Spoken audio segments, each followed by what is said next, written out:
উত্তরা বিভাগে পশ্চিম থানাধীন যে এলাকা ৫ নম্বর সেক্টর, ১৩ নম্বর সেক্টর, ১৪ নম্বর সেক্টর, ৭ নম্বর সেক্টর, এই এলাকাটি একটি ছিনতাইকারী চক্র অভিনব কৌশলে তারা ছিনতাই করত, যেটা স্বাভাবিকভাবে যে ছিনতাই হয় সেটির থেকে একেবারেই ভিন্ন। তো সেই চক্রটিকে আমরা গ্রেপ্তার করেছি। গ্রেপ্তার করে আমরা নগদ টাকা উদ্ধার করেছি এবং আমরা এই ছিনতাই কাজে ব্যবহৃত যে মোটরসাইকেল সেটিও আমরা আটক করেছি। তো আমাদের ছিনতাই এই যে অভিনব কৌশলে ছিনতাই হচ্ছিল, এটি প্রথম এই ধরনের একটি ঘটনা ঘটে ১৫ জুলাই। ১৫ জুলাই ৩টার দিকে একটি ঘটনা ঘটে ৫ নম্বর সেক্টরে 9B রোডের ওখানে একটা ছিনতাই ঘটনা ঘটে, ১৫ লক্ষ টাকা ছিনতাই হয়। তার পরবর্তীতে আরেকটি ঘটনা ঘটে আপনার ১৮/৮/২০২৫ খ্রিস্টাব্দ তারিখে। এই ঘটনাটি ঘটে আপনার গাউসুল আজম এভিনিউতে। এই ঘটনা ১০ লক্ষ টাকা ছিনতাই হয়। এভাবে আপনার ২৬/৮-এ একটি ২৬/৮/২০২৫ খ্রিস্টাব্দ তারিখে আরেকটি ছিনতাই ঘটনা ঘটে। ১/৯/২০২৫ খ্রিস্টাব্দ তারিখে আরেকটি ছিনতাইয়ের ঘটনা ঘটে। তারপরে আপনার ১৮/৯-তে এসে আরেকটি ছিনতাই ঘটে, ওখানে যে ১৩ নম্বর ১৪ নম্বর সেক্টর হচ্ছে মিনা বাজার, ওটা একটু বড় ২০ লক্ষ টাকা ইসলামী ব্যাংক থেকে তুলে রিকশায় আসছিল। ওই মোটরসাইকেল এরা ছিনতাইকারীরা মোটরসাইকেল যোগে গিয়ে ছিনতাই করে টাকার ব্যাগটা মেরে ছিনতাই করে নিয়ে গেছে। এভাবে পরবর্তীতে ৩০/৯-তে আর একটি ঘটনা ঘটে আপনার এরকম ছিনতাই। তারপরে ৬ অক্টোবরে আরেকটি ঘটনা। এভাবে ৬০টি ছিনতাইয়ের ঘটনা ঘটে। আমরা এই ছিনতাই চক্রকে ধরার জন্য আমরা দিন রাত নিরলস পরিশ্রম করে আমরা দেখেছি যে এই ছিনতাইয়ের ঘটনাটি একেবারেই অভিনব। আমরা এখানে একটি পরবর্তীতে একটা চৌকস আমাদের একটা উত্তরা পশ্চিম থানার অফিসারদের নিয়ে একটি চৌকস ছিনতাই প্রতিরোধ টিম গঠন করি। আমরা এখানে এসি, এডিসি, বিশেষ করে আমরা এসি জোন যে সাদ্দাম, ওকে হেড লিডার করে এবং আমরা প্রতিনিয়ত এটাকে মনিটরিং করে আমি নিজে আমরা এই ছিনতাইকারী চক্র গ্রেপ্তারের জন্য আমরা দিনরাত কাজ করে যাই। আমরা সিভিলে লোক রেখেছি, একটা টিম করেছি, করে বিভিন্নভাবে এই সিভিল টিম আমাদের কখনো রিক্সা চালিয়েছে, কখনো দারোয়ানের কাজ করে বসেছিল, কখনো ধরেন উবার বা পাঠাও চালকের ভূমিকায় কাজ করেছে। বিভিন্নভাবে কাজ করে এই চক্রটি গ্রেপ্তার করার আমরা চেষ্টা করেছি। চেষ্টা করে আমরা শেষে আমরা সফল হলাম যে এই যে চক্রটি গত ১৪ তারিখে আমাদের এই যে ছিনতাই প্রতিরোধ টিম আমাদের যে রবীন্দ্র সরণির ওখানে ৩ নম্বর সেক্টরের রবীন্দ্র সরণির ওখানে দুটি মোটরসাইকেলকে দেখে তাদের যে ৩ জন ওখানে ছিল, একজন দৌড়ে পালিয়ে গেছে। দুটো মোটরসাইকেল তারা চেজ করে তারা আটক করে।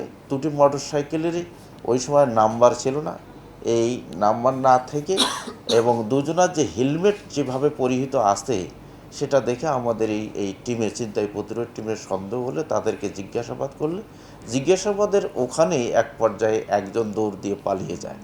পালিয়ে গেলে আমাদের ছিনতাই প্রতিরোধ টিম আমাদের দুটি মোটরসাইকেল আটক করে এবং দুজনকে থানায় নিয়ে যায়। থানায় নিয়ে গেলে আমাদের এই টিমের যে টিম লিডার রয়েছে আমাদের এসি সাদ্দাম, ও নিজেকে জিজ্ঞাসাবাদ করে। পরবর্তীতে আমি সহ নিজেরা গিয়ে আমরা ব্যাপক জিজ্ঞাসাবাদ করলে তারা স্বীকার করে যে এই যে ঘটনাগুলো তারা ঘটিয়েছে।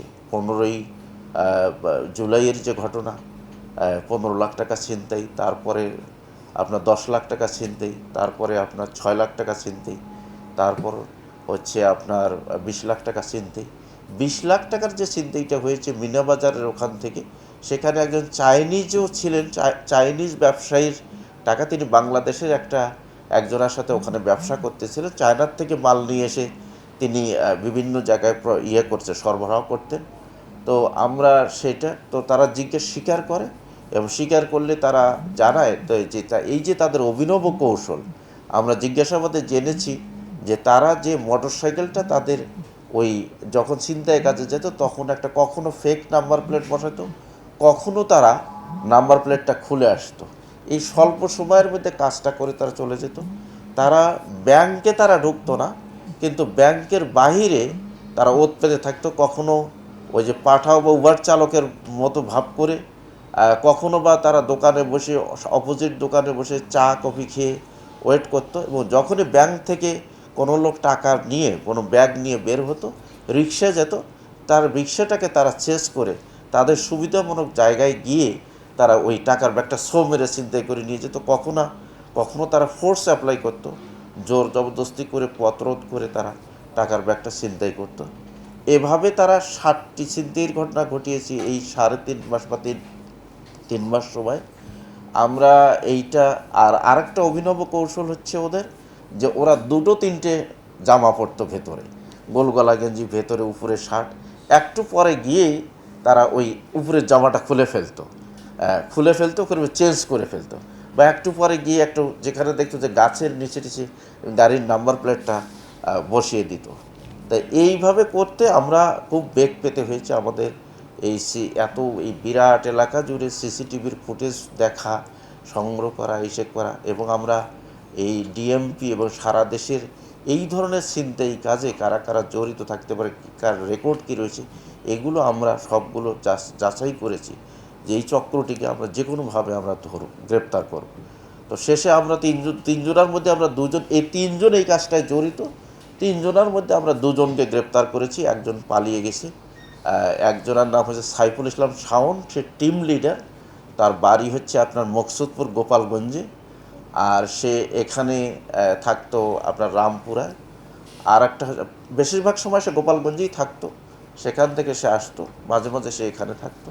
আর একজনের বাড়ি হচ্ছে ফারুক হোসেন, সে ইলিয়টগঞ্জ দাউদকান্দি কুমিল্লায় তার বাসা, সে সেখান থেকে আসা যাওয়া করতো, সেও মাঝে মাঝে রামপুরে থাকতো। আর একজনের নাম হচ্ছে জিল্লুর রহমান, ও হচ্ছে গোপালগঞ্জ সদরে বাসা। তো আমরা তিনজনকে গ্রেপ্তার করতে পারি, আমরা দুজনকে গ্রেপ্তার করেছি। এর মধ্যে টিম লিডার হচ্ছে সাইফুল ইসলাম শাওন। সাইফুল ইসলাম শাওনকে জিজ্ঞাসাবাদ করে এবং ফারুককে জিজ্ঞাসাবাদ করে আমরা জানতে পেরেছি তারা এই 60টি ঘটনায় টোটাল 59 লক্ষ টাকার ছিনতাই করেছে। এই টাকা ছিনতাইয়ের ভাগ তারা 3 ভাগে করেছে। শাওন পেয়েছে, সেহেতু তো টিম লিডার, সে 36 লক্ষ টাকা নিয়েছে। আর বাকি দুজন 16 লক্ষ করে টাকা নিয়েছে, ফারুক এবং জিল্লুর। আর ওরা 2টি মোটরসাইকেল কিনেছে এই দিয়ে, আপনার এই ছিনতাইয়ের টাকা দিয়ে। আমরা মোটরসাইকেল দুটো আটক করেছি এবং আমরা জানতে পেরেছি আরও তাদেরকে জিজ্ঞাসাবাদে যে তারা এই টাকা দিয়ে তারা মানে সাথে মিলেমিশে একটি জমিও কিনেছে। আমাদের ইনভেস্টিগেশন চলমান রয়েছে। আমরা তাদেরকে গ্রেপ্তার করে আমরা তাদেরকে সাথে নিয়ে তাদের দেখানো মতে আমরা জিল্লুরকে গ্রেপ্তারের জন্য গোপালগঞ্জ অভিযান চালিয়েছি। মকসুদপুরে যে শাওনের গ্রামের বাড়ি, সেখানে আমাদের টিম গিয়েছে। সেখান থেকে তার দেখানো মতে, বের করে দেওয়া মতে 8 লক্ষ টাকা আমরা উদ্ধার করেছি। 8 লক্ষ টাকা আমরা উদ্ধার করে আমরা জব্দ তালিকা মূলে সেটা আমাদের হেফাজতে নিয়েছি। আর এই আমাদের টিম নিরলসভাবে পরিশ্রম করে আমরা উত্তরায় যতগুলো বড় ঘটনা ঘটেছে ছিনতাই থেকে শুরু করে সবগুলোই আমরা ডিটেক্ট করেছি। আরেকটি হচ্ছে যে আমাদের এই যে ছিনতাইয়ের ঘটনায় আমাদের আরও আমাদের কিছু টাকা আমরা শুনতে পেরেছি যে কোনো একটা এখানে দোকানে, ওয়ার্কশপের দোকানে তারা রেখেছিল। আমরা সেটাকেও চেস করছি, তাদেরকে এই দোকানের যে মালিক তাকে খোঁজার চেষ্টা করছি। হয়তো তদন্তকালে হয়তো তাদেরকেও আমরা এই আইনের আওতায় আনতে পারবো। এই টোটাল ঘটনায় আমাদের 60টি মামলা, 60টি ঘটনায় উত্তরা পশ্চিম থানায় 60টি মামলা রুজু হয়েছে। এবং আমরা এই আসামিদেরকে গ্রেপ্তার যাদেরকে করেছি, যে দুজনকে, তারা আমাদের কাছে স্বীকার করেছে এবং বিজ্ঞ আদালতে তাদের এই অপরাধ স্বীকার করে স্বীকারোক্তিমূলক জবানবন্দি সিআরপিসি 164 ধারায় দেবে বলে তারা আমাদেরকে আশ্বস্ত করেছে এবং আমরা তাদেরকে বিজ্ঞ আদালতে প্রেরণ করেছি। আর আরেকটি তথ্য হচ্ছে যে এদের বিরুদ্ধে আরও আমরা পিসিপিআর যাচাই করে আমরা দেখেছি এদের বিরুদ্ধে আমাদের পল্লবী থানায়, উত্তরা, তারপরে হচ্ছে আপনার ধানমন্ডি থানায়, তেজগাঁও শিল্পাঞ্চল থানায়, তারপর মিরপুর মডেল থানায় মামলা রয়েছে, রমনা থানায় এদের বিরুদ্ধে পূর্বের মামলা রয়েছে, কখনো চুরির মামলা, কোনো দেখছি মাদকদ্রব্যের মামলা, তারপরে হচ্ছে আইন শৃঙ্খলা বিঘ্নকারী অপরাধ দ্রুত বিচার আইনের মামলা, মানে ছিনতাই করতে গিয়ে হাতে নাতে ধরা পড়েছে এই মামলা রয়েছে। তো আমরা মনে করি যে এটি একটি বড় অর্জন। আমরা গতকালও আপনাদের জানার জন্য অবগতির জন্য বলছি, গতকালও আমাদের একটা বড় অ্যাচিভমেন্ট ছিল, আমরা একটা প্রেসে দিয়েছি যে উইন্ডি গ্রুপের 60 লক্ষ টাকা ছিনতাই চুরি করে নিয়ে গিয়েছিল। আমরা যারা নিয়ে গিয়েছে দুজনকে যারা এই ঘটনার সাথে দুজন জড়িত তাদেরকে গ্রেপ্তার করে 58,84,00,000 টাকা আমরা উদ্ধার করেছি গতকালের উইন্ডি গ্রুপের এই ঘটনায়। তো আমাদের আজকের ঘটনাটিও আমাদের এই টিম, আমাদের যে উত্তরা বিভাগের যে ছিনতাই প্রতিরোধ টিম অসাধারণ একটি কাজ করেছে এবং আমার নির্দিন রাত নিরলস পরিশ্রম করে এই সফলতা আমরা অর্জন করেছি। ধন্যবাদ আপনার।